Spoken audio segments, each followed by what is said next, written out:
अस्सलामुअलैकुम रहमतुल्लाहि बरकात। Dear students, आज हम बात करेंगे इस वीडियो में थर्ड कंडीशनल सेंटेंस पे। और मैं आपको अपनी पहली जो साबका वीडियोस हैं जिसमें मैं फर्स्ट कंडीशनल सेंटेंस पे और सेकंड कंडीशनल सेंटेंस पे आपसे बात कर चुका हूँ। उसमें मैं आपको बता चुका हूँ कि कितने कंडीशनल सेंटेंस होते हैं, कितने उनके पार्ट्स होते हैं, उनकी तरतीब क्या होती है और उनमें कितने जुमले हर कंडीशनल सेंटेंस में डिस्कस किए जाते हैं। आज हम बात करेंगे थर्ड कंडीशनल सेंटेंस पे, क्योंकि थर्ड कंडीशनल सेंटेंस हर क्लास के बच्चों के लिए एक अहम टॉपिक है, बिलखसूस सेकंड ईयर और जो थर्ड ईयर के स्टूडेंट्स हैं, क्योंकि उनको उर्दू में ये पैराग्राफ आता है और पैराग्राफ उर्दू में आने की वजह से ये जो जुमला है थर्ड कंडीशनल सेंटेंस का, क्योंकि उनको उर्दू में आएगा, इसलिए उन बच्चों के लिए इसकी पहचान का जानना बड़ा ज़रूरी है। और मैं आपको बता चुका हूँ कि कोई भी कंडीशनल सेंटेंस हो क्योंकि उसमें दो पार्ट होते हैं, कंडीशन और रिवॉर्ड। कंडीशन और रिवॉर्ड दो पार्ट्स हैं, इसलिए इनकी जो पहचान है वो अलग अलग होगी। थर्ड कंडीशनल सेंटेंस में जो कंडीशन है उसकी पहचान होगी ता ती ते, और जो रिवॉर्ड है उसके आखिर पर भी यही आएगा ता ती ते। यानी कि थर्ड कंडीशनल सेंटेंस में जो कंडीशन और रिवॉर्ड है उनकी पहचान तो सेम है, एक ही है, लेकिन वो अलग अलग हो जाएंगे।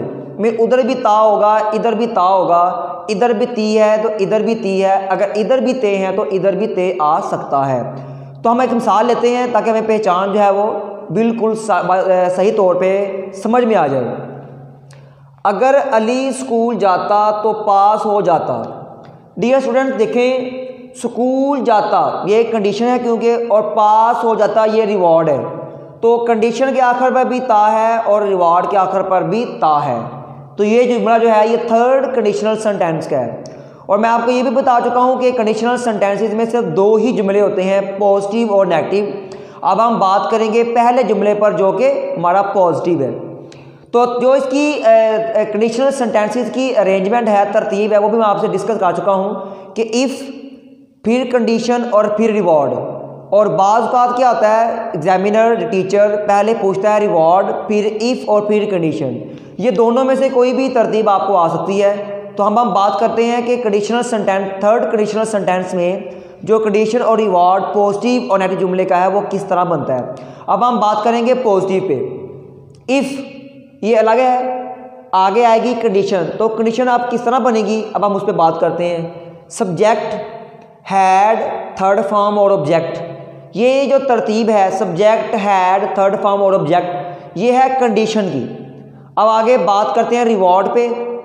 सब्जेक्ट वुड हैव का उसमें हम उसके बाद लगाएंगे, नहीं निकालेंगे, इजाफा कर देंगे। वर्ब की थर्ड फॉर्म और ऑब्जेक्ट, सब्जेक्ट वुड, आगे हैव, थर्ड फॉर्म और ऑब्जेक्ट, ये जो तरतीब है ये है रिवॉर्ड की और जुमला है पॉजिटिव। अब हम बात करते हैं कि नेगेटिव जुमले में कंडीशन और रिवॉर्ड किस तरह बनेगी, उनकी तरतीब क्या है। इफ़, अब आगे आएगी कंडीशन, क्योंकि इफ़ के बाद हमेशा जिस चीज़ ने आना होता है वो कंडीशन होती है। तो नेगेटिव में जो कंडीशन इस तरह बनेगी, subject had, not, third form और object. Subject had, not, verb की थर्ड फॉर्म और ऑब्जेक्ट, ये नेगेटिव जुमले में कंडीशन की तरतीब है। अब हम बात करते हैं कि नेगेटिव जुमले में जो रिवॉर्ड है वो किस तरह बनता है। सब्जेक्ट वुड के बाद नॉट, हैव का इजाफा, थर्ड फॉर्म और object. Subject would not have, third form और ऑब्जेक्ट, ये जो तरतीब है ये रिवॉर्ड की है। तो स्टूडेंट्स, इन पॉजिटिव और नेगेटिव जुमले को किस तरह बनाना है और इसको मज़ीद समझने के लिए मैं आपसे कुछ एग्जांपल भी शेयर करता हूँ। पहली हमारे पास एग्जांपल है, अगर तुम मेहनत करते तो इम्तिहान में पास हो जाते। पहले तो हम ये करते हैं कि इसके पार्ट्स बनाते हैं। दो पार्ट्स हैं इसके, एक कंडीशन है और एक रिवॉर्ड है। पहले देखें, तुम मेहनत करते, ये इसमें कंडीशन है, इम्तिहान में पास हो जाते ये इसमें रिवॉर्ड है। अब हमने कंडीशन को अलग बनाना है और रिवॉर्ड को अलग बनाना है और दोनों ही पार्ट्स के पॉजिटिव में है। अगर इसकी इफ़ आ गई, तुम मेहनत करते, अब देखिए इसमें मेहनत करना वर्ब है और सब्जेक्ट क्या है, तुम। तो जुमला इस तरह बनेगा, यू हैड वर्कड हार्ड या वर्कड, तुम मेहनत करते, इफ़ यू हैड वर्कड, ठीक है जी। इम्तिहान में पास हो जाते हैं। स्टूडेंट देखें, मैं आपको पहले बता चुका हूं कि अगर रिवॉर्ड में सब्जेक्ट ना हो तो आप कंडीशनल वाला इस्तेमाल कर सकते हैं। तुम इम्तिहान में पास हो जाते। इसमें पास होना वर्ब है, इम्तिहान इसमें ऑब्जेक्ट है और तुम इसमें सब्जेक्ट है। तो इस तरह बनेगा you would have passed in exam. जुमला इस तरह बनेगा इफ़ तुम मेहनत करते, if you had worked hard you would have passed in exam. तो अगला जुमला हमारे पास क्या है, मैं खाना ना बनाता अगर तुम ना आते। अब देखिए इसमें रिवॉर्ड पहले है और कंडीशन बाद में है। तो अगर उर्दू में आपको ऐसा आता है तो आप उसको इंग्लिश में किस तरह कर लें, आपकी मर्जी है कि आप कंडीशन और रिवॉर्ड इस तरह कर लें। अब देखिए इसमें कंडीशन क्या है, तुम ना आते, और रिवॉर्ड क्या है, मैं खाना ना बनाता। अब हम क्या करेंगे, क्योंकि दोनों नेगेटिव में है, अब हम पहले एक को बनाएंगे फिर दूसरे को बनाएंगे। अगर इफ उसकी लग गई, तुम ना आते, ये जो कंडीशन है, इसमें ना आना, इसमें आना वर्ब है और तुम इसमें क्या है, सब्जेक्ट है। यू इस तरह बनेगा यू हैड नॉट कम, कम केम कम। मैं खाना ना बनाता, इसमें क्योंकि अपना सब्जेक्ट है तो हम उधर से सब्जेक्ट नहीं लेंगे। इसमें वर्ब क्या है, बनाना, और सब्जेक्ट क्या है, मैं, और ऑब्जेक्ट क्या है, खाना। अब ये नेगेटिव है, I would not have cooked, cook की तरफ हम क्या, कुकड फूड।